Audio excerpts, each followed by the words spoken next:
seran històries de condar. Avui estem al Masnou, a la 6a Fira de Proximitat del Maresme, de Caprabo.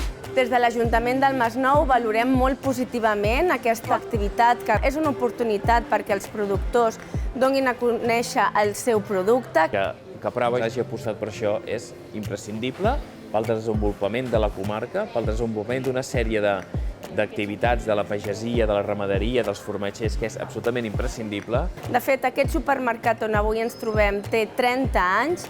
El fet de que faci aquest tipus de fires és un fet diferenciador. Fires d'aquí de Catalunya només les fa Caprabo, amb els proveïdors de proximitat. És una festa entre la botiga, el proveïdor i, sobretot, el client. El més important és que li portem el producte de la comarca. Caprabo fa una feina que mai li agradarem des de Promoció Econòmica del Consell Comarcal, des de la Generalitat. Gràcies per començar amb aquest model.